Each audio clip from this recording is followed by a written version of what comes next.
Have you ever been deep within the woods and wondered what may be lurking? Have you ever asked yourself if there may be something to all of the stories about 8 to 10 foot tall, hairy bipedal creatures seen in the mountains, woods, and forests? Can all of these sightings really be just a case of mistaken identity, or is there really an elusive Bigfoot creature out there that very few ever witness? Some view Bigfoot as a fairly gentle creature who normally does not harm people unless provoked. The accounts you will hear with tonight's guest paint a different picture. In these encounters, you will hear stories from hunters, fishermen, ATVers, hikers, and backpackers, many of whom have had very frightening encounters and were lucky enough to live to tell their stories. Others were not so fortunate. With the thousands that go missing every year in our national parks and in the woods, could Bigfoot be responsible for some of these unexplained disappearances? Is Bigfoot a flesh and blood creature, or is there a supernatural aspect to this mystery? Buckle up and journey with us into some of the strange and frightening accounts collected by author J Sheehan in his book series Bigfoot, Terror in the Woods. The opinions and views expressed by the guests of Passion for the Paranormal are not always the views and opinions expressed by the host. Well, hello out there, everybody, and welcome once again to Passion for the Paranormal, bringing a passion for the paranormal to you. I'm your host, Curry Stegan, and it's so great to be back with you again. And I hope everybody's having a great start to 2019. I know I am. And tonight I've got a great guest joining me. His name is J Sheehan.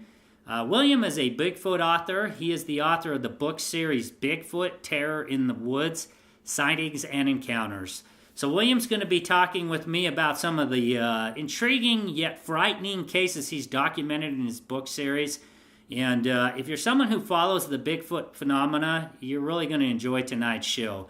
And if you haven't already, please head over to the Facebook page at facebook.com/passion, the number 4, the paranormal, and please like and follow us there. If you have not been over to the new website, please head over there and have a visit to the website. It's at passion, the number 4, the paranormal.com. You can blog about past episodes there, and you can also catch up on past episodes.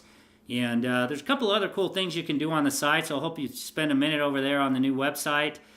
If you are a Google Play user, make sure you hit the subscribe button when tuning in. If you're using iTunes, please also make sure you subscribe to the show and take a minute to offer a quick review as well. Have a friend you think would like the show, please share the link with them and let them know about it. And without further ado, I'm going to go ahead and get into the discussion with William. And I really think you guys are going to love tonight's episode. It's going to be a great discussion. Okay, so joining me tonight is J Sheehan, and William is the author of the 5-book series Bigfoot, Terror in the Woods.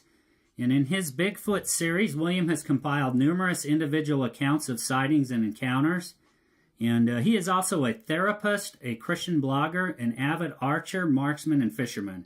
William, thank you so much for coming on the show to talk with me tonight. It's great to have you on. Curry, it's great to talk all things Bigfoot, and I'm happy to be here and have an audience with anybody who's willing to listen. I love to talk about this.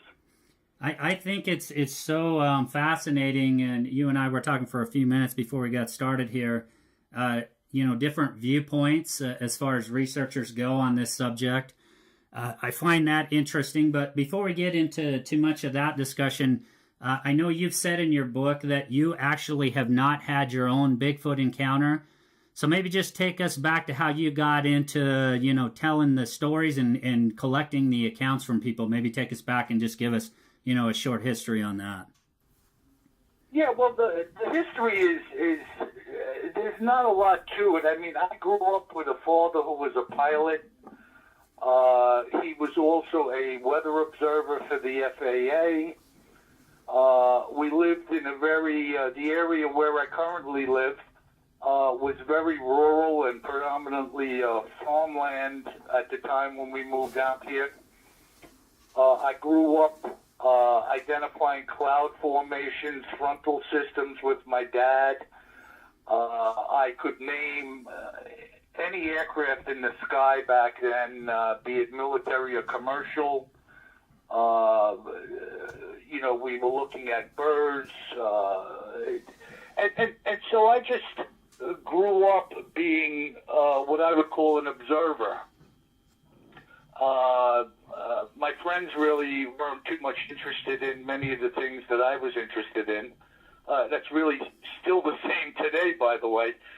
And I guess somewhere in the late 60s, early 70s, I caught the Patterson-Gimlin film, and I'm not even sure if I had caught still shots of it in a magazine or actually saw a clip of the film, and I was convinced from that moment forward that this was a legitimate filming of a Bigfoot creature. And of course, you and I both know this. For every one that thinks it's legitimate, there's 10 that think it was a guy in a monkey suit with a zipper up the back. Right. I never felt that way. And I don't argue the point with anybody. Frankly, I'm not here to convince anybody that Bigfoot exists, and I don't care if they believe in it or not. I do. And so, at some point, having seen all the things we've all seen that are available regarding Bigfoot, I just started putting together, through a variety of ways and means, my own data regarding the creature, people that have seen it, people that have had experiences. And then, being a writer, I started putting them together in book form so people could look at them. And, obviously I sell these things on Amazon. I get feedback on Amazon. And, the feedback is kind of amusing and annoying at the same time because there are people in there. I just read one the other day where the lady says, I have a sneaking suspicion that these are all fake. And, look, you're entitled to believe whatever you want to believe. I don't expect people, as you know, to just embrace the fact that we believe there are large, hairy, bipedal creatures walking around North America. In the same light, I don't expect people to believe that I've seen numerous UFOs, which I have. Right. So, you're entitled to believe whatever you want to believe. I know what I've seen, and I know what I believe. Now, you've collected all kinds of different accounts. Have you had, have there been friends or relatives that have had encounters that have shared their stories with you? Is that kind of the way it started? No, there is nobody I know that remotely even cares about Bigfoot. And the people I do know, for the most part, I have shared extensively with them about my own UFO encounters. I've also had angelic encounters. And people just look at all of these things with like a wink and a nod. Like, until it happens to them, then they become one of the believers. Right. It requires, like the photographic argument. I was doing an interview about a month and a half ago. I should have hung up on the guy. He was argumentative. He couldn't stand the topic. He didn't like me. He never met me, but I could tell he didn't like me. And he just went on with this rant about where are the bodies, where are the photographs. And, I'll say this to you, Curry, and I'll say this to the listeners as well. Part of his argument was, and the Cowboys just happened to have an 8mm movie camera with them in the woods that day, in regards to the Patterson-Gimlin film. And then the same argument will be carried forward that, how come the pictures are always blurry? How come we can't make out the detail? And then if you move forward to some of the more pristine photographs that have been taken, why are these so clear? It looks like they're CG. It looks like they were staged. Right. So there's no pleasing the people that are hypercritical of what we're talking about. And There's it's no pleasing them until one comes and jumps on the hood of their car and kicks the windshield in on them. That's what it's going to take for them to believe. right. And it's funny you mentioned that, no matter what you present, they're going to be critics. I remember listening to a show that Todd Standing was on, and that's exactly what his point was, is that, the guy supposedly, captured some pretty good footage here, and I don't know the history of the guy, haven't delved into it, but that was exactly what he mentioned. People complain about, the pictures just look blurry. When's anybody ever going to come up with really good footage? And, he seems to have some good footage. Again, I'm not an expert. I'm not going to, criticize the guy for, what I really am not an expert in to begin with. But that was kind of his point, too, is and then you present better evidence, and then they say, oh, it's just too good. So it's kind of like a no-win situation for the Bigfoot researchers in that respect. Yeah, you could just beat around the bush endlessly, arguing points. It's almost like arguing politics. I was just arguing politics with somebody last night. But I realized that this guy just is not buying my point of view. Right. So, end of story. I'm done with you. Right. I'm not here to convince you why I'm right and you're wrong. Right. And that's why the elections turn out the way they do, because obviously a lot of people feel differently than I do about a lot of issues. And in this sense, people feel very differently about how we feel about Bigfoot being real. And it's really no different. There's a majority and a minority when it pertains to Bigfoot. And the minority is those who believe and or those who say they've experienced something. Right. Yeah, and I can attest to the fact that and I've always kind of been that kind of person. I say I've been somewhat skeptical. I came in as a paranormal investigator more to find out whether there was any truth to, spirits and ghosts, and I had to find out for myself. And I really, that for me, I didn't come out and say I didn't believe. I just kind of, was uncertain, and it was until I had that experience myself, which I did shortly into it, that kind of turned it around for me. So I guess I can understand that, but I don't understand the people that have already made up their mind that, the other end of the spectrum is that they just don't exist. I keep an open mind, and I haven't experienced it myself, but there's plenty of people who have. So, who am I to say that their stories are not real and that their accounts are not, legitimate? I'm just not anybody to say that they're not. So. Yeah, no, about a month ago I was on the radio with Jason Hawes. You remember Jason Hawes from the Ghost Hunter series? Yeah, absolutely, and I used to really enjoy watching that. That was one of my only really paranormal shows I really liked, so. Well, I told him as much myself, and just a little heads up, he gave me a little tip that something's coming down the pike, so keep your eyes open. Yeah, and I heard that episode with when you were on with him and J.V. Johnson, and that kind of piqued my curiosity as what's coming down the road here. Yeah, well, now, if you think about somebody like him and his crew, how many people out there watching that show said that 98% of what you were looking at was all staged? This apparition was cigarette smoke. This was a leaky pipe. This was, plumbing knocking. This was that. But if you talk to the people that were in the houses who experienced a lot of these things for themselves, they were frightened out of their shoes. Right. And, they're not buying that you think it was cigarette smoke. Right. So it really all kind of blends together when we talk about. It's kind of like speaking about the haves and the have-nots. The guy who doesn't have a pot to piss in can't relate to the guy who has $1 million in the bank and spends money like running water. The two never meet.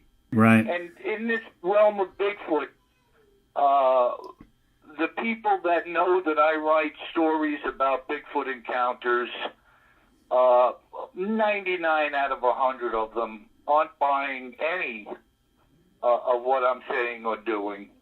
And then there's a small percentile that have, I would say, a limited interest in it.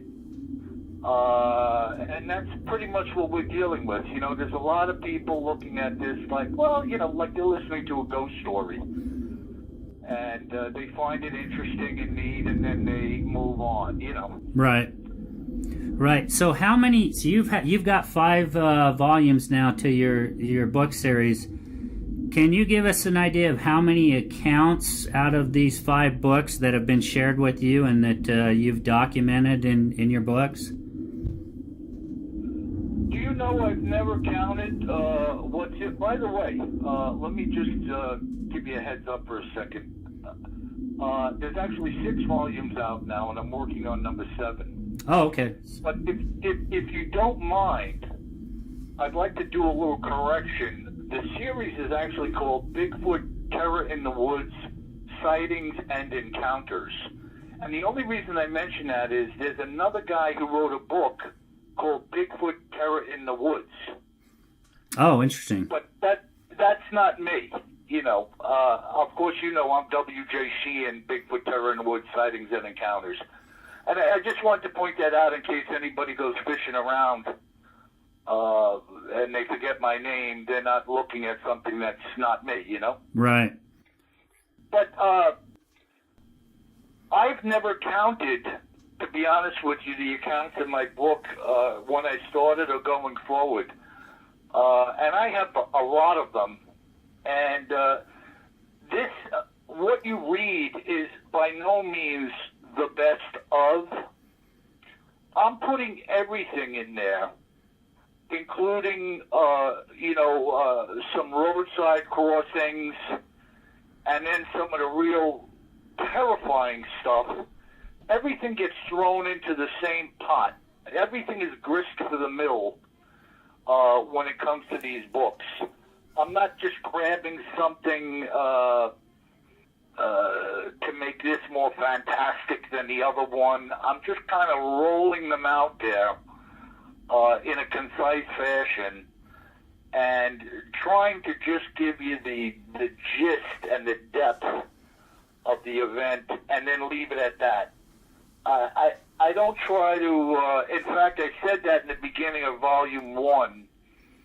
And if a lot of people that purchased these books read my introduction, a lot of the comments they make, particularly the negative ones, would be sorted out in what I said.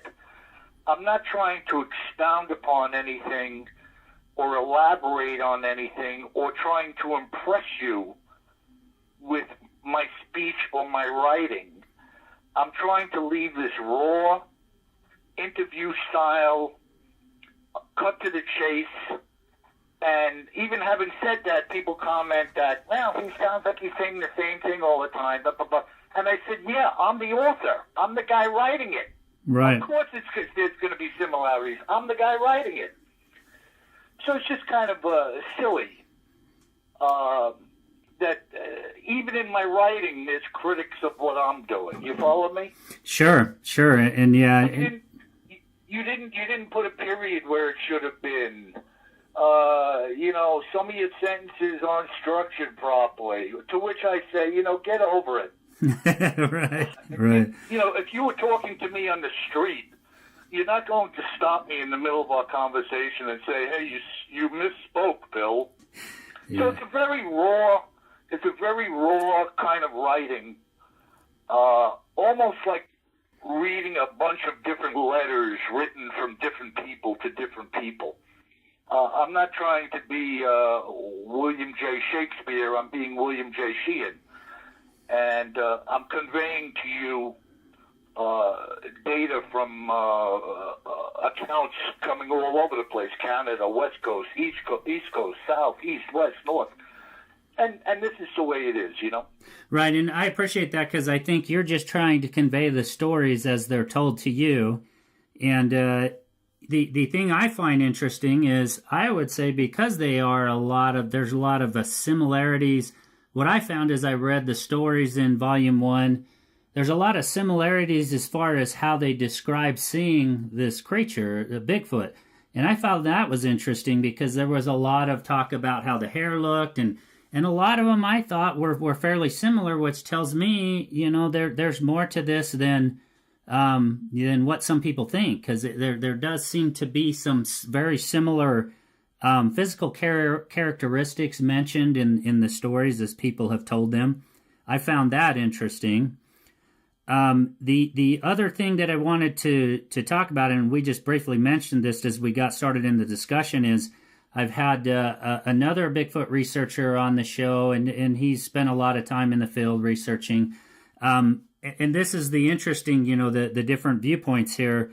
He kind of seems to think that they're fairly gentle creatures as long as you don't provoke them or anything like that.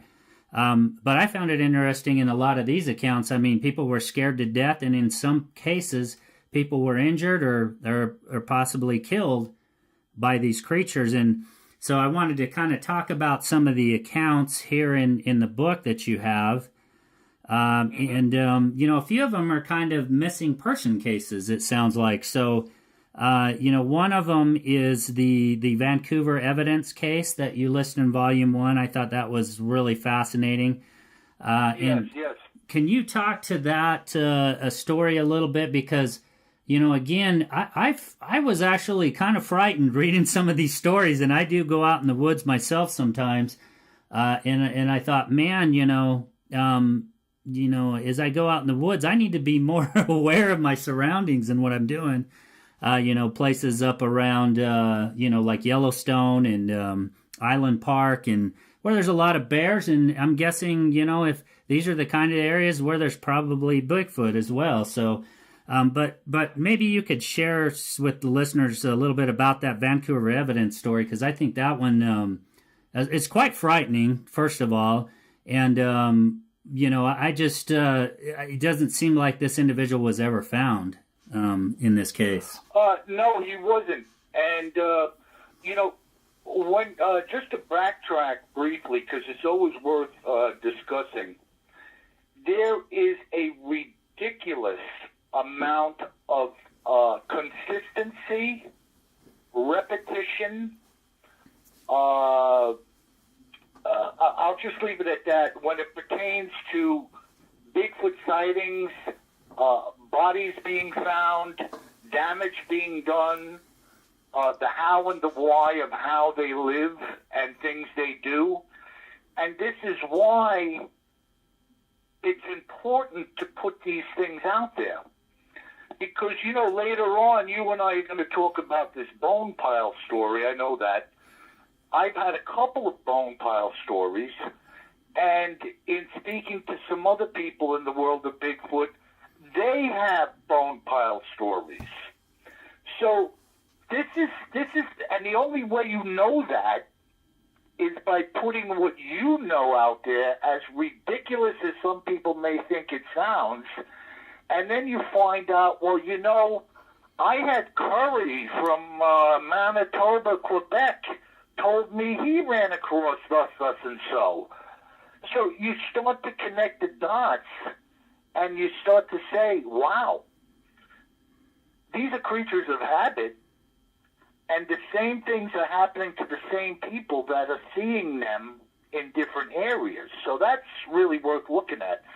But in regards to the account that I named the Vancouver evidence, this fella, Reggie LaCar, I think he was an engineer, and he was working out of Spokane, Washington, in some startup company capacity, and he befriended another engineer, and they were in a pub/restaurant, some type of eatery one day, and they overheard a conversation coming from the bar about Bigfoot. And with that, Reggie carried a picture from the Patterson-Gimlin film of the Bigfoot. He carried around in his wallet, and he whips it out and tosses it on the table in front of his coworker. And he said to him, "Have you ever seen this?" And he says, "Yeah, I know. That's that picture of the Bigfoot that the cowboys took." He says, "Yeah." And he says, "My uncle gave me this picture years ago, and it came with a warning. And the warning was this: always carry more gun into the woods than you think you need." So the coworker, on him telling him this and showing him the picture, he asked him, about his uncle. And he told him that his uncle was a woodsman. He was involved in a, forestry company that took down trees, contractor. And he said that his uncle was run off a job site, him and the crew were run off a job site by one of these creatures. So the guy asked him if he thinks that they could. First, he asked him if his uncle is still alive, to which he said yes. And then he asked if it was possible for them to, meet him. I'd like to talk to him, Well, one thing leads to another, and they spend their vacation in July going up into Canada to meet Uncle Frank. When they get up there, Frank's an older guy in his mid-70s, and he tells them, "If you'd like, I could take you to show you some really weird stuff." So Reggie says, it was funny because his uncle had never invited him to go see some really weird stuff. But now that he was there with his friend, this was the invitation. Well, the long and short of it was, he took them to the old job site where this evidence was. And when they got there, they were only able to make it up a portion of the old road, and then they had to get out and finish the trek on foot. And when they got up to this area, the trees and everything was still down. And they were on what he called like a deck or a platform or a landing area where they would mount a truck with a boom, and the boom was like a crane arm that had a cable they'd run down to the bottom of the hillside, which acted like a trolley system overhead. And they would go in and knock all the trees down with chainsaws, and then they could cable these things overhead and hoist them up, trimming them and cutting them to size and taking them off in tractor-trailer truck. So anyways, Frank takes them up there and shows them the old site, and the place was just destroyed. And the reason being was that they left it before they finished the job. But he tells them, if you go down over there, he tells the two guys, go down over in that direction, and you're going to come across some things. I want you to examine what you see carefully, and then you come back up here, and we're going to have a little conversation about it. So the guys described what they were climbing through as a pile of spaghetti made out of trees and branches. It was just like a mess of pickup sticks. And when they got down into this area, they found a series of 50-gallon drums. All of them, for the most part, were still sealed up except for some rusty areas where the lids got cancer on them and opened. Every one of the 50-gallon drums was squeezed around the middle like an hourglass, and the ends were bulging out on all of them.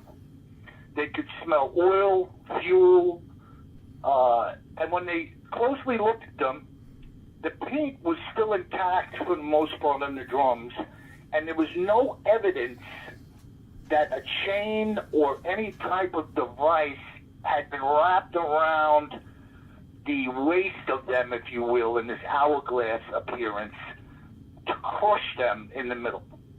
So there was no scraping or denting like you and I put a chain around it and crank down on it in some way, shape, or form. So they climb back up, and they describe what they saw to Uncle Frank. And then he tells them, now I'm going to tell you what happened here. Our company was hired to come into this site, and our job was to clean out this hillside of all of the viable trees. They set up the truck they cleared the landing area, set up the truck. They had fuel drums, oil, gasoline, everything they needed to run the show without having to go back and get supplies, on a regular basis. After their first day in, they came back the next day, and a lot of stuff was messed up on the equipment. Handles were bent. Things were destroyed. I think on the first morning, a couple of the fuel barrels were gone. And immediately, the owner suspected foul play from a competitor. So his notion was that somebody came into their site and was screwing with them to try to make them look bad or not enable them to do the job and make money. So he goes, he gets some more fuel, different supplies they needed. They had to go back to town and rummage up the things they needed to repair what was broken. Fixed everything up, got everything going again, and the following day, the same thing happens. And many of the things that were broken were the same things that were broken that they just fixed. So he is just like beside himself, he being the owner. And Reggie said he went down to a local gin mill and hired a couple of rummies to sit up by the job site at night, make a fire, have their rifles or whatever with them, and just guard the place so nobody could fool with it. And they did that for about a week. And after about a week, he decided that whoever was doing this is not going to keep coming back here. If they had come back and seen the guards and the fire going, they're not going to keep coming back. So he decides to let the guys go after having them there for a week. Well, it didn't take long. He comes back in, all of his 50-gallon drums are gone, and more stuff was loused up around the site. And he is fuming. So Uncle Frank told him that the guy said he was going to take matters into his own hands. He was going to sit in this boom truck overnight in the dark with his shotgun, and whoever came into that job site was going to get a keister full of buckshot. Well, he stayed there that night, and the next morning when the guys came in, the door on the cab of the truck was torn open, the lock was broken, the man was gone. The only thing they found was, I think, his hat, and his shotgun was bent in half. The guy's body was never found, and the job site was left as it was. So you can read into that any way you like.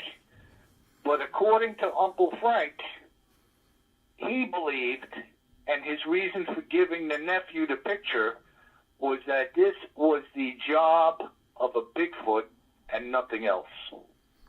That is, it's a frightening story, and to have the strength to be able to do that to a rifle, to be able to bend it like that, that takes super more than any human strength that I know of. That's just unbelievable.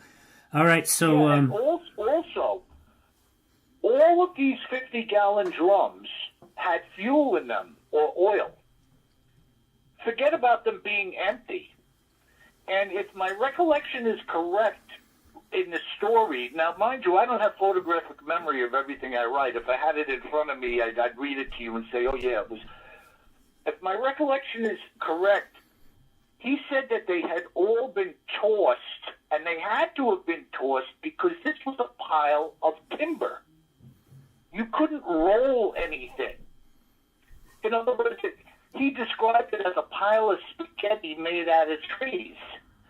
You weren't going to roll one 50-gallon drum, let alone a half dozen of them or 9 of them, off of this area and have them end up 75 or 100 feet down the hill in the same spot. There was no hoist over there, but you could have run them down there and dropped them. These things, in his opinion, his uncle's opinion, had been crushed with mammoth strength and thrown down this hill. Wow. I mean, that is just like ridiculously off the charts as far as pure animalistic brute strength. Yeah, absolutely.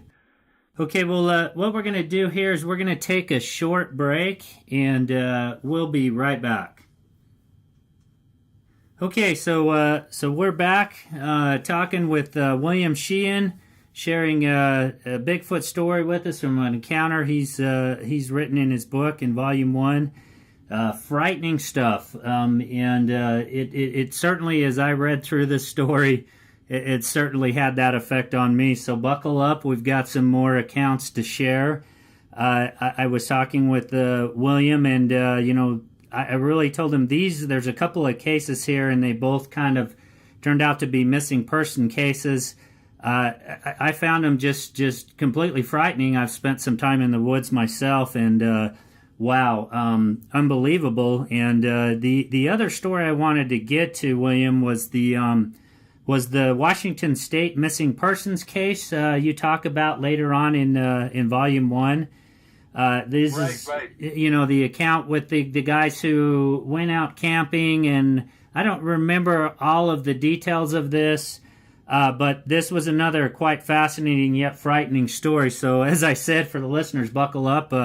It's quite an interesting account. So if you could share that one as well, that I'd really like to have the listeners hear the facts of this one.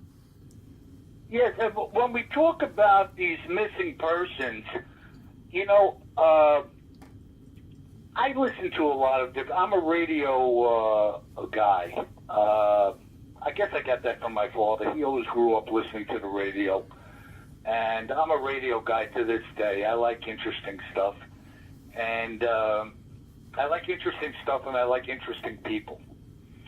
And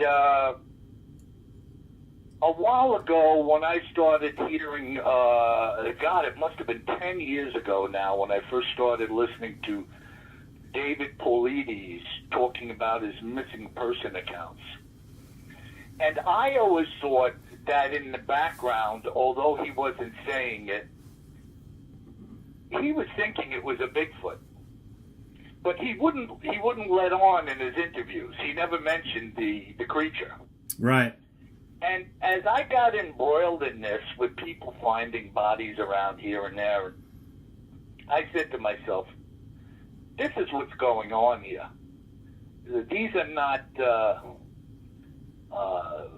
mountain lion attacks.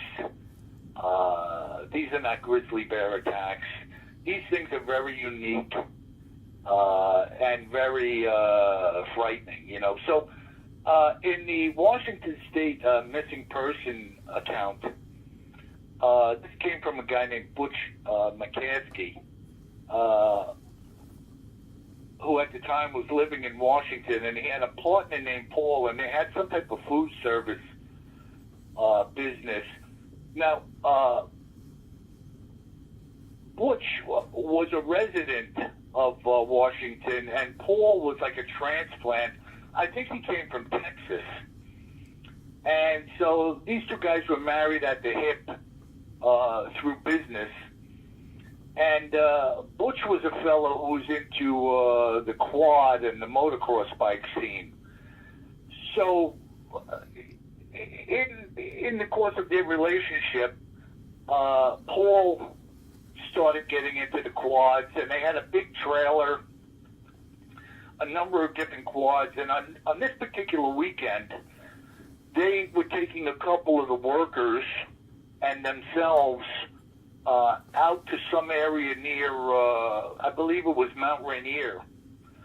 And they were going to do some quadding for the weekend, just kind of chilling out and rat racing around in the woods. I remember he had said that pretty much they looked for fire breaks, old logging roads, areas of the woods where they could really have a good time with the quads and nobody would bother them.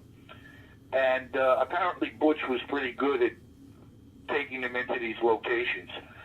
So they went into this place, and the Friday that they got in there, by the time they got over there, there was like almost no time left in the day.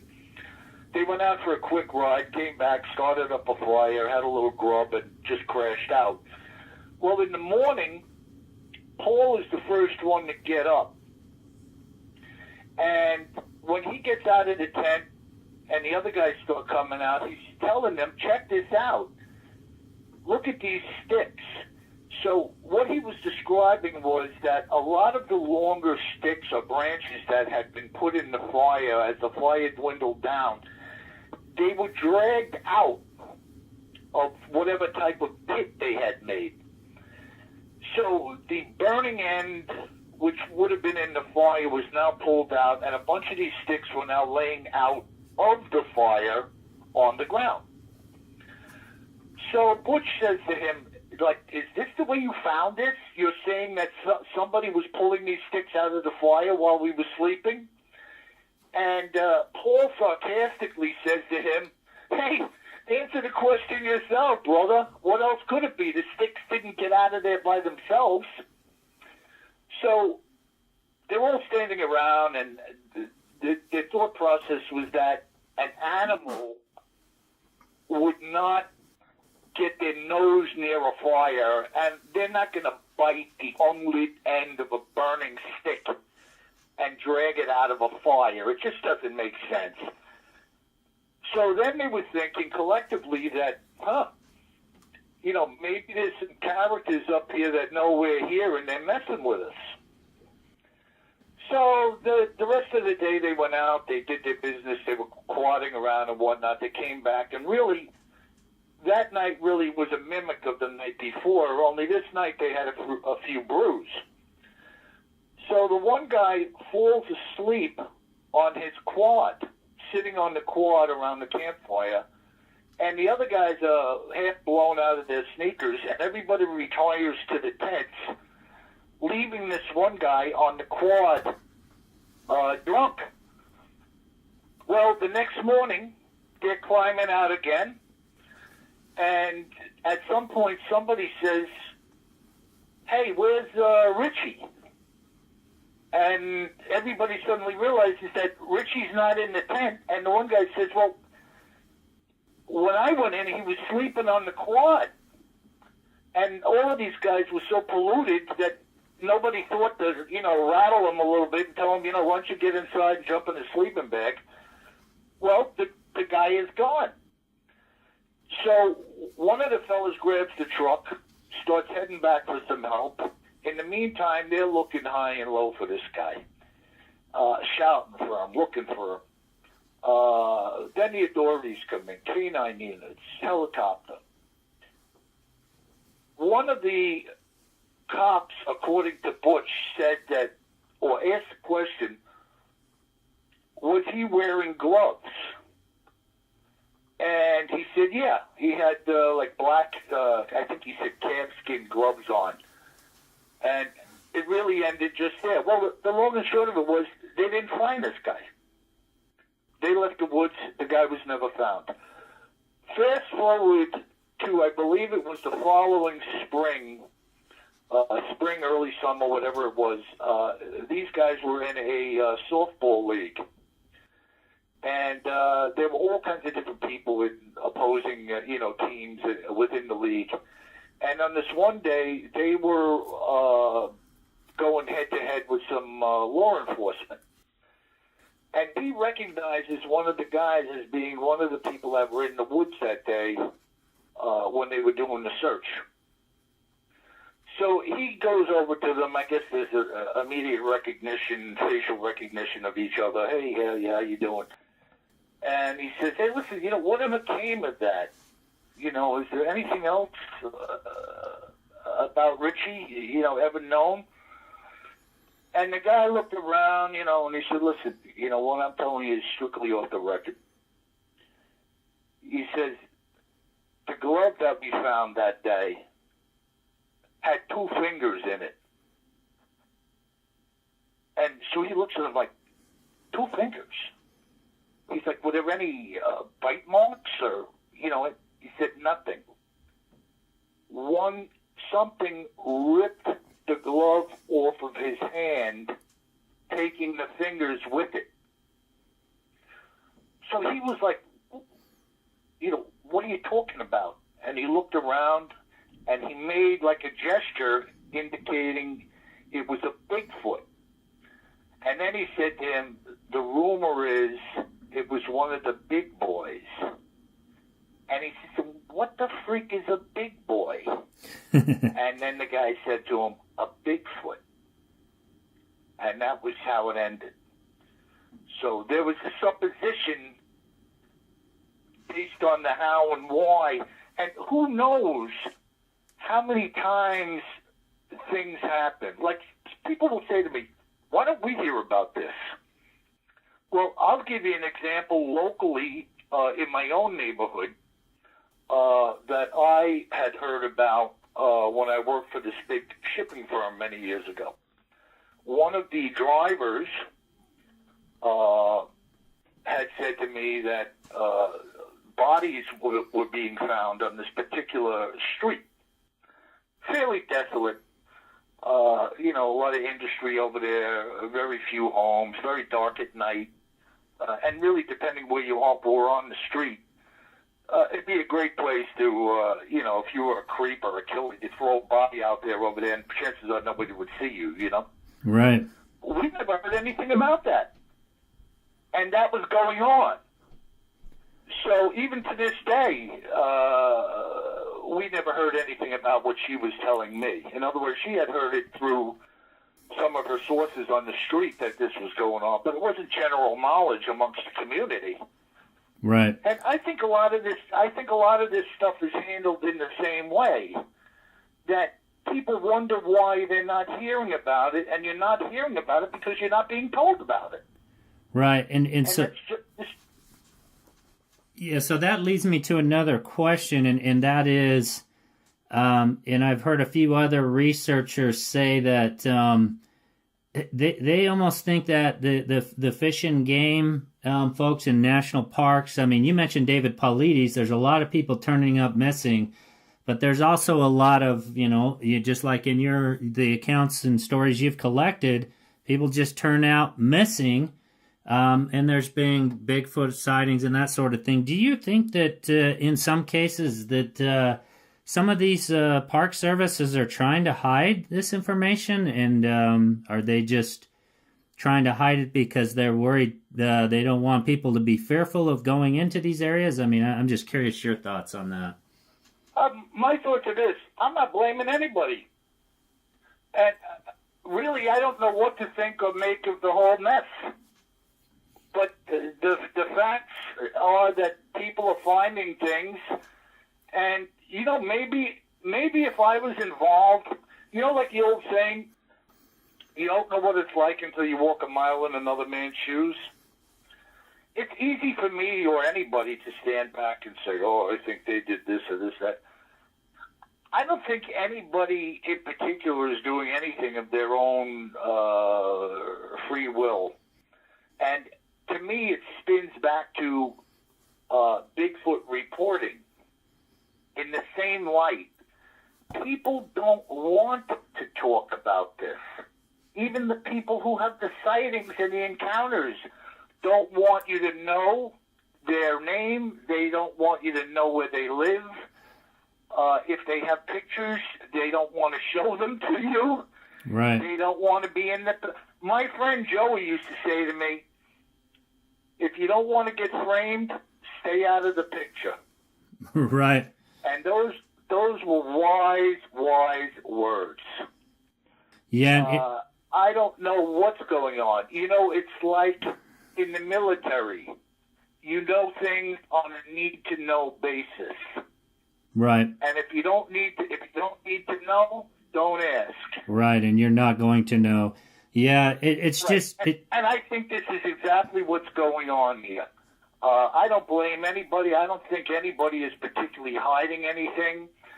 But you know what? If you think of anything else, like think of an investigation. You don't start rambling on all over the place about what you're investigating and who you're investigating. I mean, that could just louse up years and years of work. Right. You know, we don't know what's going on or who knows what about any of this stuff. We just stand on the outside looking in, making all kinds of suppositions about what we think. And really, what we think doesn't matter in the grand scheme of things, you know. We're pretty much shooting in the dark, you know. And all we do know is what people tell us they experience. Sure. So that's really my feelings about that, Curry. I don't blame anybody. I don't think any particular person or organization is doing anything intentionally other than what they think is best. Yeah, and I certainly can understand, as you mentioned, people not wanting to freely share these accounts because, you know, if you know, and you can liken this to the UFO phenomena as well. People get ridiculed, they get mocked, their friends laugh at them. You know, you're not going to go around, you know, to most people and just start sharing these stories.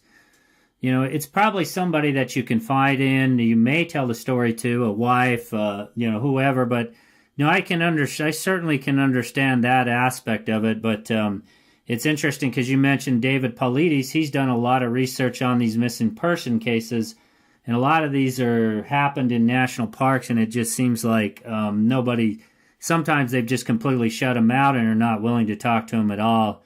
But yeah, you did also mention another interesting point is some of these may be ongoing cases. And so, yeah, there may be times they're not going to share information for that very reason.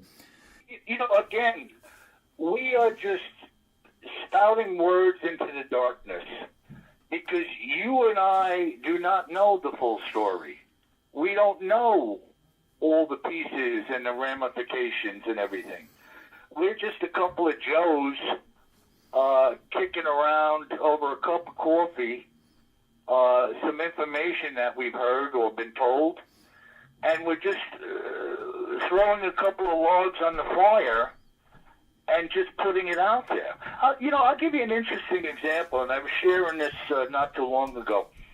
I had a neighbor for about 10 years who was a retired policeman. And he had a nasty divorce and lost the house. And but as a side job, he always did sprinkler systems, like home irrigation. And I always kept his number, and I'd call him up if I needed some heads replaced after the winter or something going on. So the last time I saw him, he was sitting on my porch after he was done, and just chewing the fat about, you know, what's going on, how's life. And I told him that I had been working on these books about Bigfoot. Well, no sooner did I finish saying the word Bigfoot, then did he look at me and say, I have something really weird that I could tell you. Now, I'm going to tell you what he said, but just think about that. I knew this guy for 10 years, never heard boo about what he was about to tell me, and it wasn't until I had said the word Bigfoot and suddenly he felt comfortable that he was ready to share with me. Obviously, he wanted to talk about this because he just spouted it out. So he tells me that one night when he was on patrol, just north of where I live, and he was my neighbor, so just north of where we both live, he was on patrol in a squad car with a rookie. And they had just finished giving a report to a sergeant, you know, parked window to window. And the rookie says to him, "Hey, what's that?" So Tom told me that when he looked at what the rookie was pointing at, he thought it was a wire on the telephone pole arcing. And they finished giving the report and started to drive away in the squad car towards what the rookie was pointing at. Well, as they started driving towards it, this thing started to fly away. And now he realizes this is not a spark. This is some type of craft pulsating and now moving up the street. They followed this thing in the squad car in a very heavily populated area, by the way. And he said this thing just took off. He described it like the old TV set when you used to turn it off, that dot would just like disappear into infinity. And he said that's what they saw that night. So he decided to share with me this UFO encounter after I breached the subject about writing about Bigfoot. Wow. Interesting. So yeah. The other thing, and it's funny you mentioned UFOs because there have been. I had researcher Stan Gordon on the show back in the summertime, and he's been researching the Chestnut Ridge area. There's all kinds of weird stuff going on, but UFOs. Where is this, Curry? Where is this location? Chestnut Ridge in Pennsylvania. And yes, Chestnut Ridge. Yeah. So he has been researching cases where there's been Bigfoot sightings and UFO sightings across multiple counties. And this is where the story gets interesting because I try and keep an open mind about this subject. And a lot of people, and it's fine. A lot of people see these as flesh and blood creatures. But there's been a lot of cases where people have witnessed Bigfoot-like creatures. They've shot at them. These things have pretty much vanished into plain sight. And then this kind of brings into the argument or into the story as well. Some of the Native American tribes had talked about these things being kind of supernatural type creatures. Whether you want to say multidimensional. That sort of thing. So, you have that aspect of it coming into play, especially with a lot of the cases that Stan Gordon has investigated. So, is there any chance from your perspective that some of this may be kind of outside of just the flesh and blood kind of aspect of this, and there could be even more going on than that? Well, here's my take, Curry, and people can take it or leave it. I'm a Catholic Christian blogger, and I talk about all things Christianity and all things demonic. There is no subject matter I will not discuss on my blog, and it's pretty hard-hitting. My take on these two different types of Bigfoot sightings is this. I think one is a natural creation. I think that initially the Bigfoot is one of God's creations. And then I think that these other things relative to UFOs and other oddities are strictly demonic. They are satanic in nature. The demonic forces are mimicking this creation just like they mimic humanity, mimic little girls' voices, mimic being your grandma who died 10 years ago talking to you. They are doing the same thing with this creature for some nefarious reasons.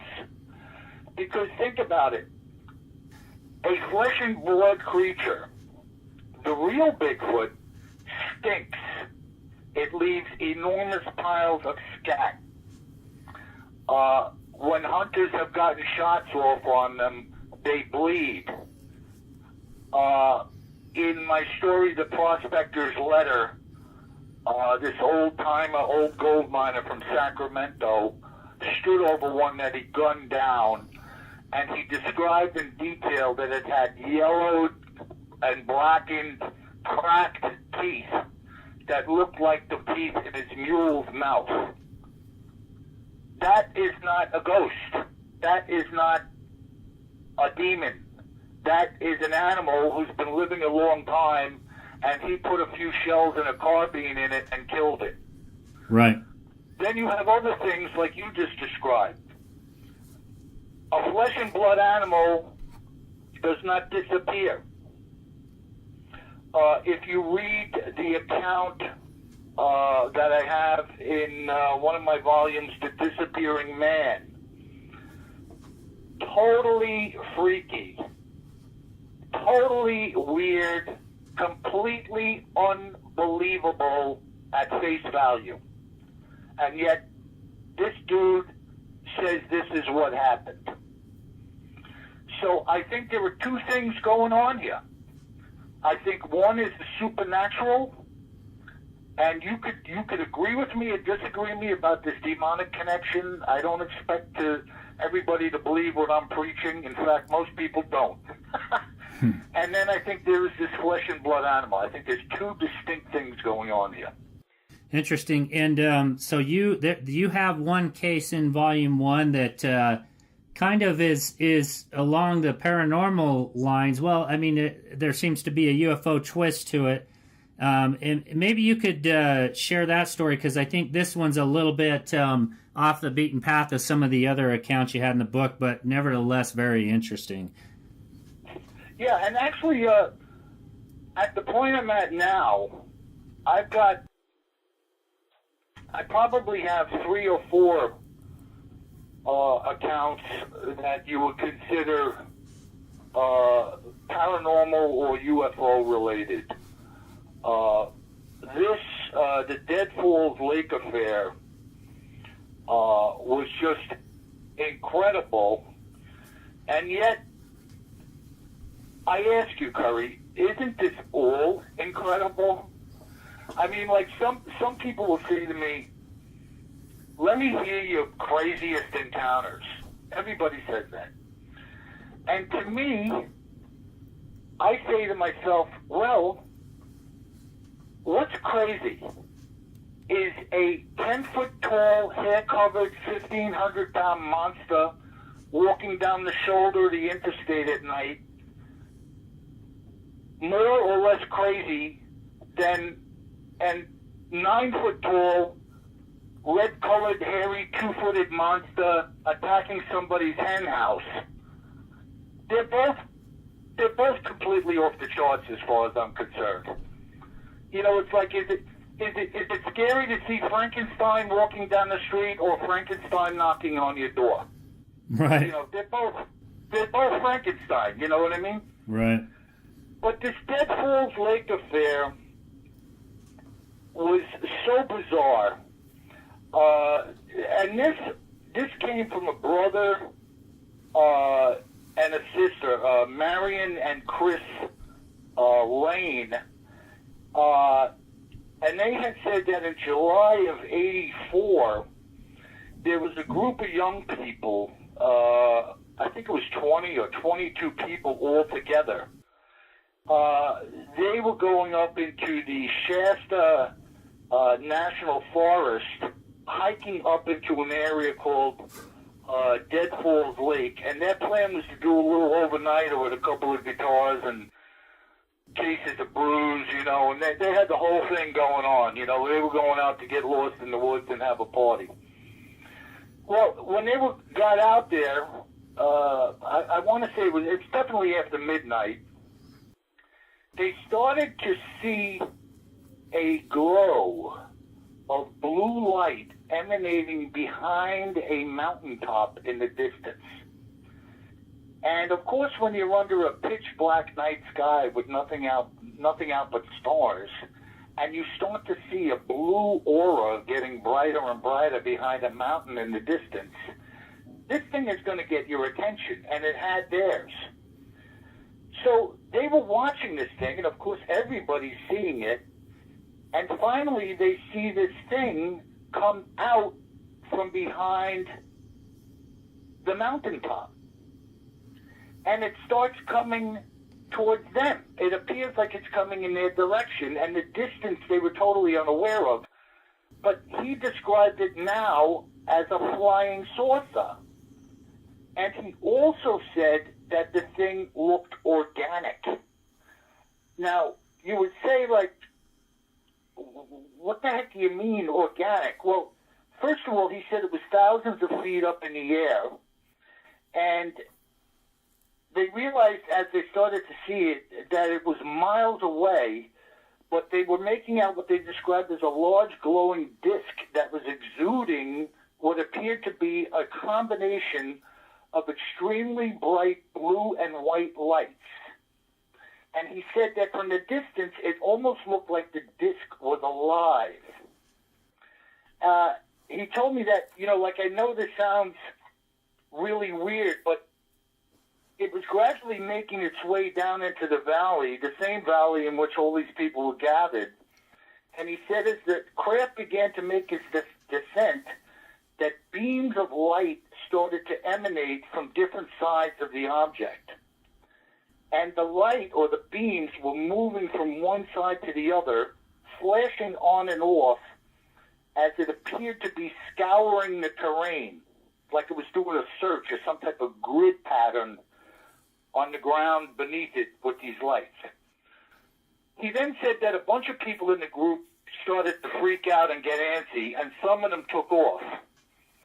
And he commented kind of jokingly, like in the movies, how the guy that runs away always gets killed.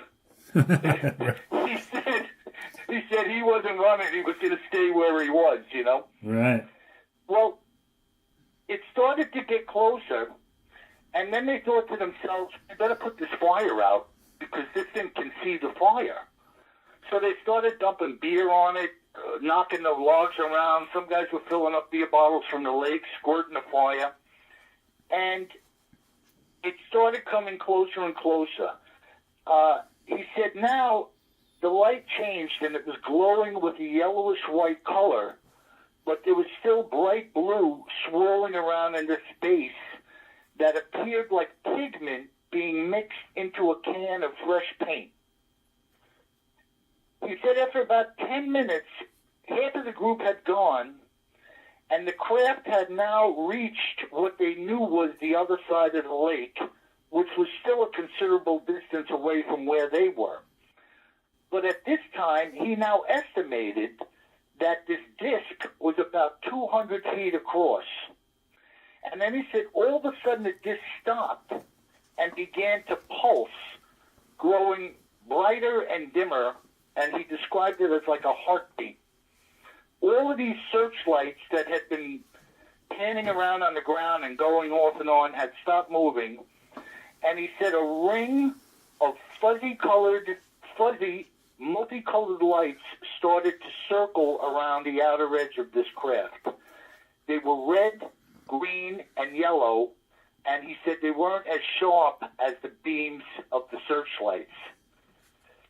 So the fire was completely out. They're watching this thing on the other side of the lake, and as it was hovering over this spot for about 20 minutes, a wide column of powder blue light flashed from its base to the ground below as the craft continued to pulse.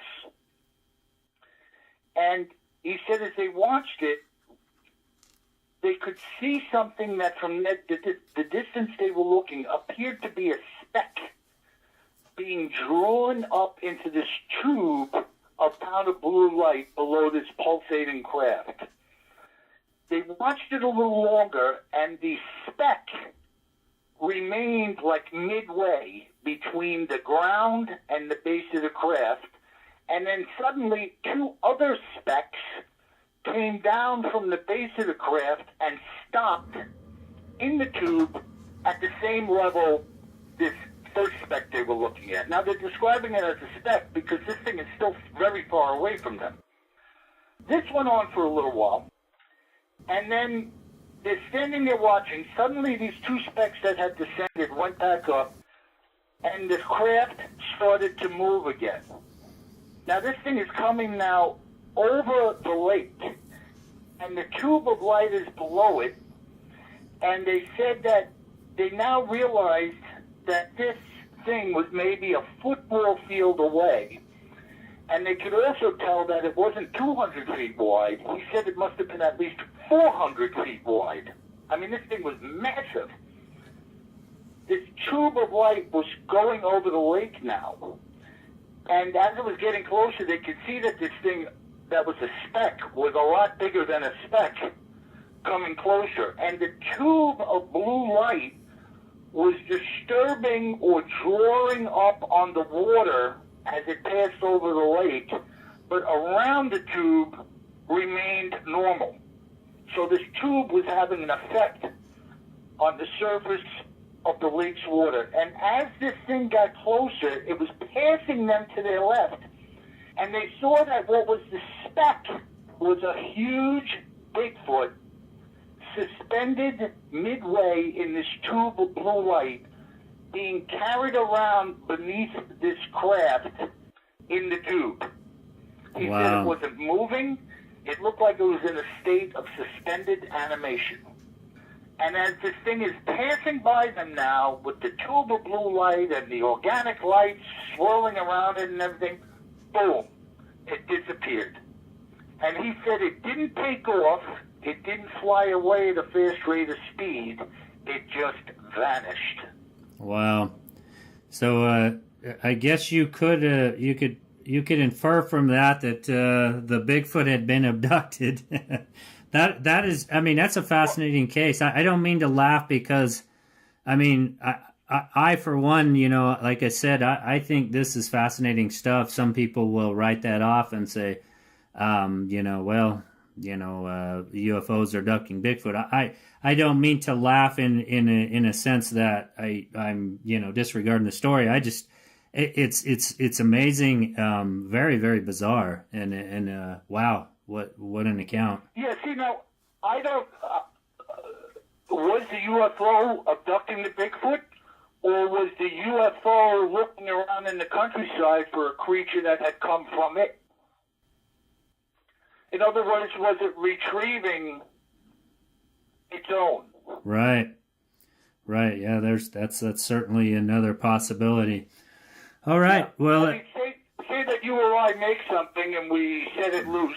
I know this is very bizarre, but let's just say you or I created a robot, and we programmed our robot to go wander around for 2 weeks, and maybe the robot wasn't responding to our command, and now we got to go look for it. So you and I go out by whatever means possible to us, and we're looking for what we created, and we find it, and now we retrieve it, and we're gone.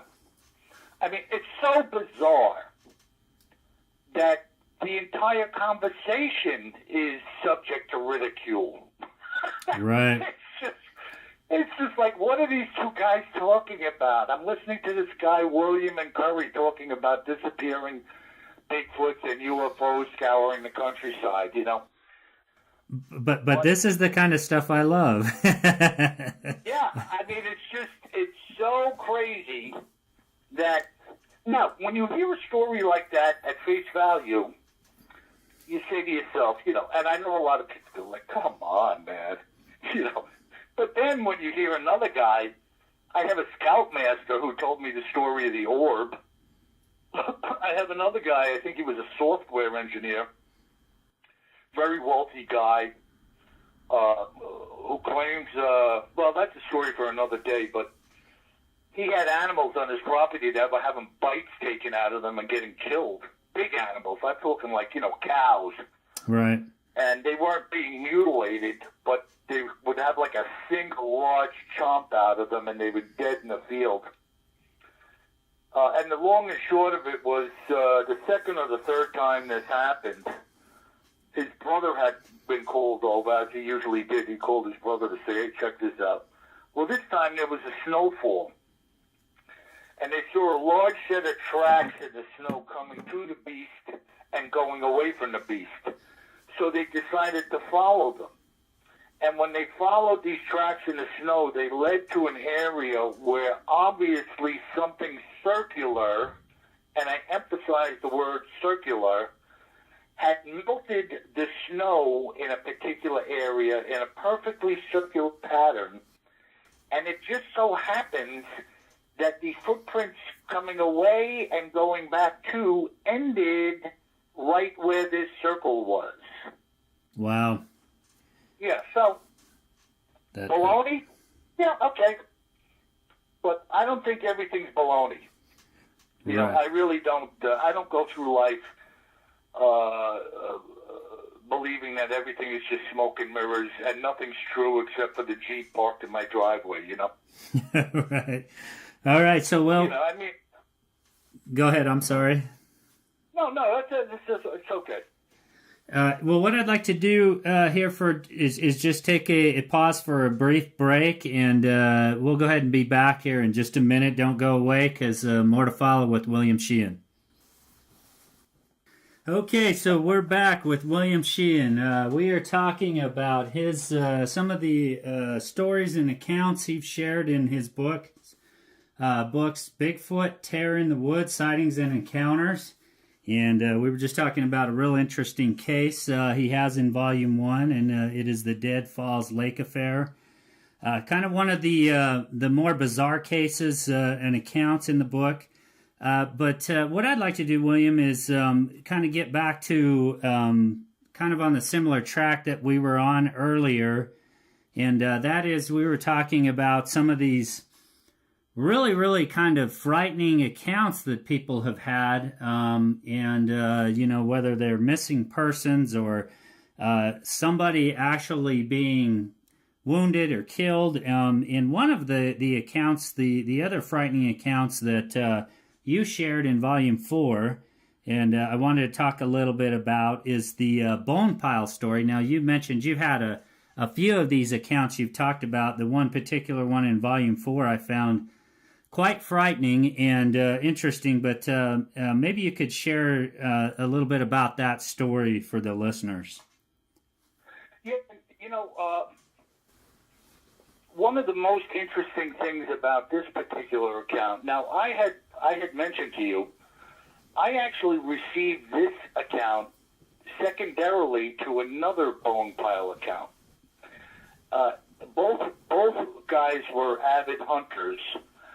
And I'll tell you a little bit about the other one when we're wrapping up this one, to kind of give you a feel for how that one ended.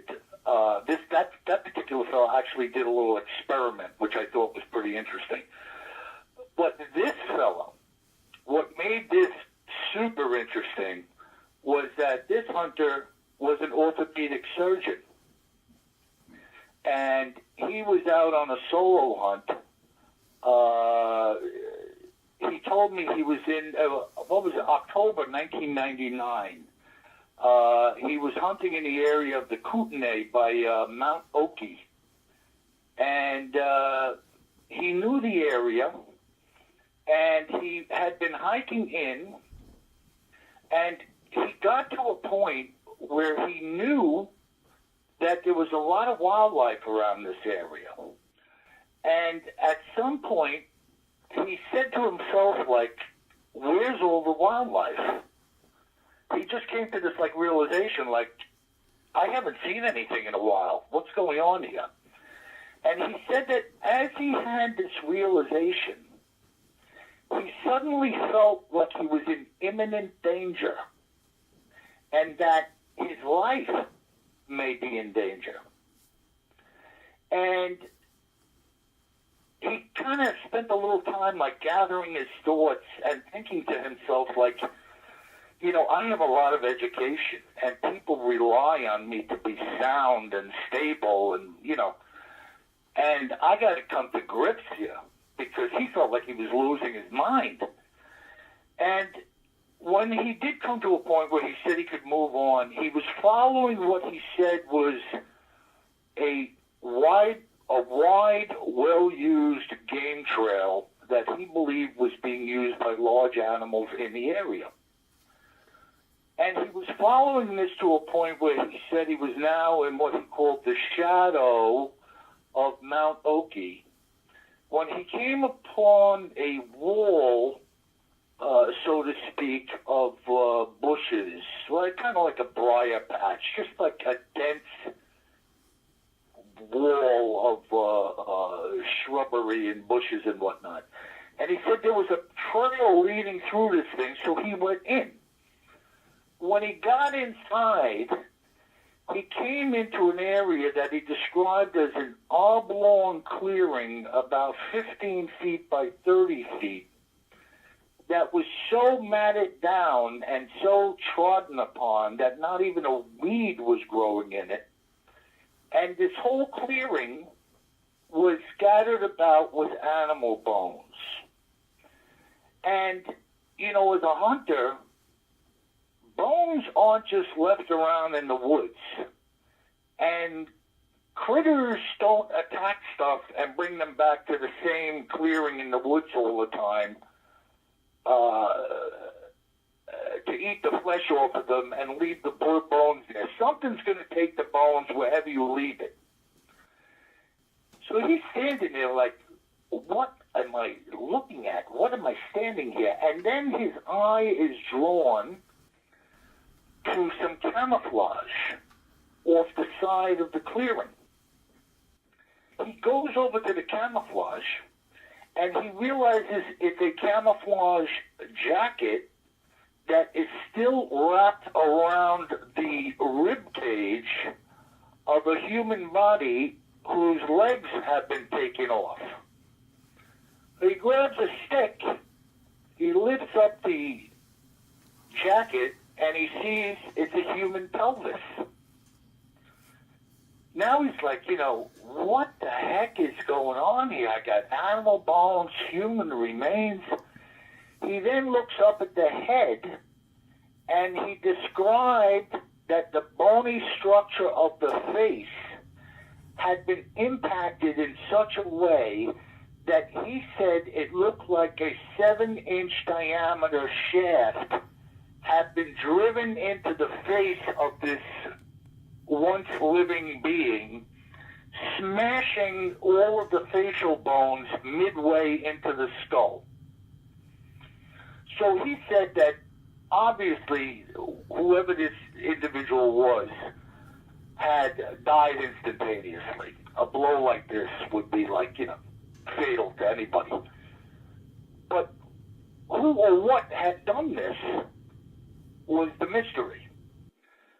This guy got so freaked out by what he saw that day that he sold off his entire collection of long guns and has never been back in the woods since. Now, let's go to the other guy's bone pile. He was also a hunter, came across a similar situation, and he was wondering why all of these bones were in this area undisturbed. He also took note of the fact that when he was about a mile out from what he would find, there was no life in the area. He decided to do an experiment. He took down a deer a couple of miles away from the bone pile to see if that deer would be taken or left. And about 6 months later, he came back to check on the deer that he left in the woods. Now, no hunter is just going to do that. He was just doing it as an experiment. And nobody was any the wiser that he had even done it. But, you know, a responsible hunter, he wasn't just doing it to shoot a deer and leave it there. He wanted to try to find out what was going on. Right. He came back, and the deer that he had shot was completely gone. Nothing left. No evidence whatsoever that he had dropped it where he did. But this was about 2 miles away from the bone pile, and the bone pile was intact, undisturbed. So he came up with the notion, thinking that it was a Bigfoot. And his theory, in his own mind, was that there's something about the saliva or the scent that nothing wants anything to do with in the area, including coming and taking the bones. Wow. So how else could you describe bones being left in a forest setting? Right, and you would. You would. I'm sorry. I have deer. I have deer running all over my area over here. I've got groundhogs. I've got squirrels. I've got raccoons. You know, I have never found a deer skeleton in my area, ever. Are they out there? I'm sure they are. I'm just saying to you, I personally have never found one.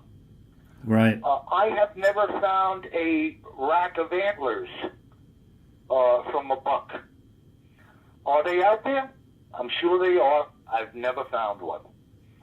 The only animal skeletons I ever see are from roadkill, or if something just happened to have dropped dead in my backyard and I'm out mowing the lawn and I see an old squirrel skeleton laying, and shortly thereafter that's gone too. So I can fully relate to the fact that this guy said nothing remains. It's just not normal. It's just not the course of nature. Right. So what's the deal with that? I have no idea. We're just simply presenting another twist to this strangely evolving story that is, Bigfoot. And again, this guy, neither one of those guys saw a Bigfoot. They didn't see any footprints. They didn't see a Bigfoot walking around in the woods. They're simply saying what they saw and what they did. Right, and the first story that you share in Volume 4 there, the bone pile.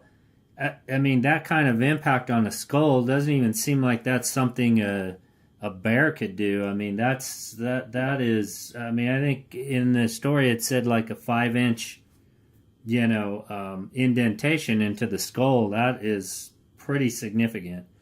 To me, I got to thinking about it, and I said to myself, if you took picture a chunk of firewood, say you had some logs stacked up in your backyard that you hadn't split yet from a small oak tree, and you had them out there, you hadn't split them up yet, and you had, say, the butt end of a 5, 6, 7-inch log, and you just took that like a hammer, or even a rock, a big rock with a face on it, and you use that like a hatchet or a mallet and just smash the guy in the face. I think that's kind of what it would take. It wasn't like a swipe from a 10-inch wide bear claw. That wouldn't do that. That would just rip your face off. Right. It might break some bones, but it's not going to drive a cylindrical push through the front of your face back into the middle of the skull. That's really freaky. Yeah, it certainly is, and some of these encounters and sightings certainly are. I as I mentioned before, I love to go out in the woods at times too. I don't do it as much as I used to, but it certainly gives me pause to think about where I'm going and what I'm doing. We've camped in bear country before, but I think there's a new element here. You've got to at least consider the possibility that these things may be out there, these Bigfoot creatures. And I guess what I would ask you, because you've got a lot of stories here about, and it sounds like some of them people may have just by chance or by luck got out alive, and for whatever reason. My own belief is this, that most of these people are seeing things because they're looking. It's like me telling you when we began this conversation how I consider myself to be an observer. And I don't know anybody in my line of work or any of my friends who live life the way I do. So in that regard, even in my own world over here, I am a unique individual in that I do things and am involved in some things that nobody I know is involved in. So when somebody says to me, well, where are all the pictures? Well, it's 2018, my friend. Everybody's carrying a camera phone. I don't carry a camera phone. I don't carry one. When I go fishing, sometimes I bring a camera with me and I leave it in the glove compartment. If I was to catch a giant striped bass and felt like it was worthy of a picture, I'd wait till I came back to the truck and maybe try to catch somebody to take a picture of it for me holding it, you know? Right. And when I'm out and about, the last thing on my mind is carrying my telephone with me. I don't want it. And the presumption that, oh, is everybody carrying a cell phone today? Well, sir, you're wearing a leisure suit and you look like Captain Kangaroo. You're not going to be in British Columbia with a 30-06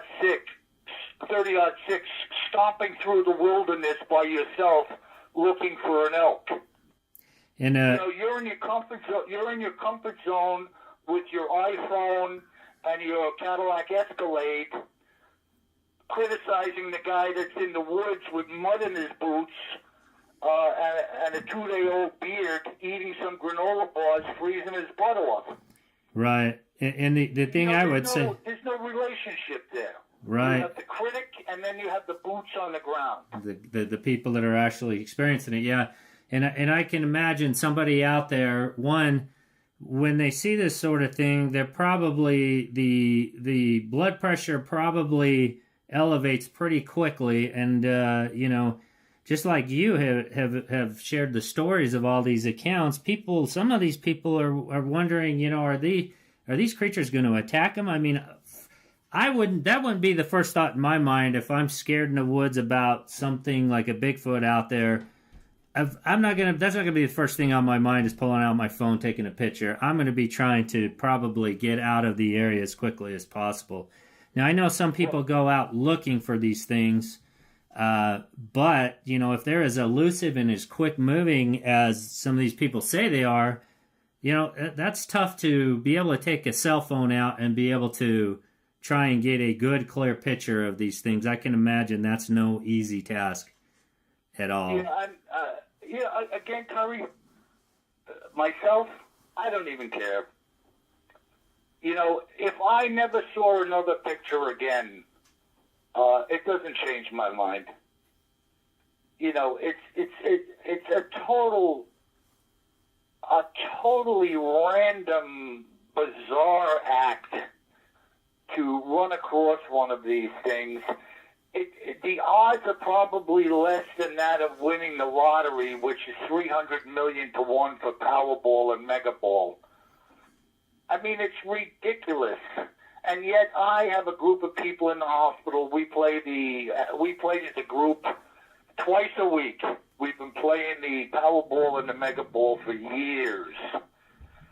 We know the odds are 300 million to 1, and still we play. Maybe someday we'll win, but it's 300 million to 1 against us that we won't.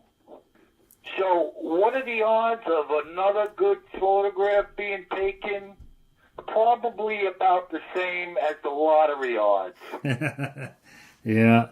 You know, so I'm not, you know, when people talk to me like, you know, there should be dozens of photographs coming down the pipe of Bigfoots and bodies just laying all over the place. And to me, that's as stupid as the stories that we tell in their eyes. Yeah, it's certainly fascinating accounts, some real frightening accounts there.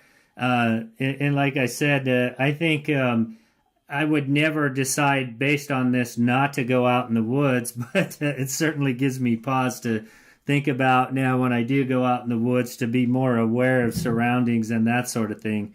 But like you said, what's the chances are you're going to have some sort of freak encounter like that? Well, they're so, you know, small that... Curry, just keep in mind what Uncle Frank said in the Vancouver evidence. Always carry more gun than you think you need. Right. If I was going hiking in the area you were talking about before, some of these areas, I'd have 6 slugs in a semi-auto shotgun, and I'd have a .45 caliber with a long barrel on my hip. And I'm not even sure that this thing could not get the jump on me before I'd be able to do anything with what I was carrying. Yeah, absolutely. I've heard so many tales of how quickly these things can cover ground that you may be, the whole premise of even defending yourself may be 300 million to 1 that you'd be able to do anything. Yeah. You know, you may have everything planned and do everything right in your own mind and still not be able to do anything in the moment. Yeah, and that brings a whole new kind of scariness, if you will, or frightening aspect to the story. I had a witness that said this thing bounded up a 15-foot riverbank in 3 steps, and it was a steep incline, just boom, boom, boom, not even using any handholds. Wow. He described this thing taking 6-foot steps up.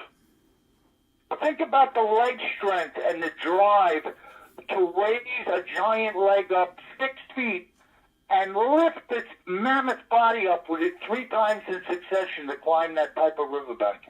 Yeah, I mean, these certainly seem to be incredibly awesome creatures with just unbelievable strength and power. Ridiculous. Yeah. It's ridiculous. I mean, I watch the deer when they get spooked around my house. They just go boing, boing, boing, and they're gone. Each little hop, they cover like, whatever it is, 20 feet. And they are just so fast, they just disappear. Now, you think about one of these creatures. Some people say the stride was 6 feet. Some people say the stride was 8 or 9 feet. And that's walking. Picture this thing with some gas in its tank, wanting to move in a hurry. How quickly this thing could be out of sight and out of mind with a walking stride like that. Right. Yeah, it certainly... I watched a video once of a grizzly bear running down an antelope. Now, we look at a grizzly bear like, you look at them and it looks like they're fat and all of their fat's jiggling around when they're walking, this fur is shaking. This thing ran down the antelope that was running for its life. When it got close, extended the claw in the paw, whack, and it was all over. I mean, I don't know. We look as human beings like, come on, it's ridiculous. But you're talking about stuff in nature that really doesn't care what you think. It's out of the box. And it certainly makes me think that I hope I never do have an encounter being in the woods. Yeah, but yes, absolutely. I'll take a quick look because it's in my face and I have to look at it. That's how I see it, right? That's the encounter. I've seen it. Absolutely. As soon as I see it, I'm leaving. I'm sorry. Go ahead. I didn't mean to cut you short there. No, that's all I wanted to say about it. I mean, I wouldn't be one of these people marching around in the woods with infrared and no armament, looking for these things to say hello to me. Yeah, no, I don't think I would ever be one of those people either. Yeah, it's not going to happen. I have no interest in saying hello to Bigfoot. So it sounds like you have some more work you're doing. You said you've got 6 volumes out now. You're working on a 7th. Are there even more volumes? Do you think you'll continue to put these out as you get more accounts and more experiences shared with you?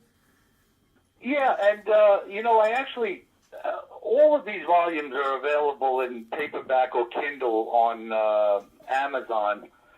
And I have a little web page I opened up, www.buybigfootbooks.com.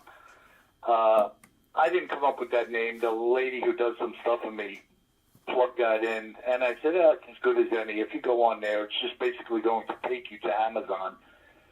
But yeah, I'm going to continue going because as long as the information is there, and I like to write anyway. You know, I'm always plugging stuff into my blog, and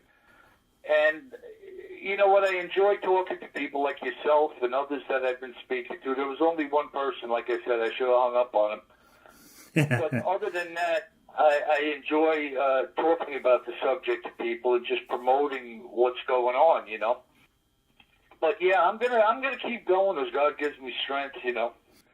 I have a pretty busy life, and seasonally I like to do a lot of fishing. I do a fair amount of shooting and archery, and then for my work, I'm working in a cardiothoracic unit in the hospital, so we're busy over there every day of the week.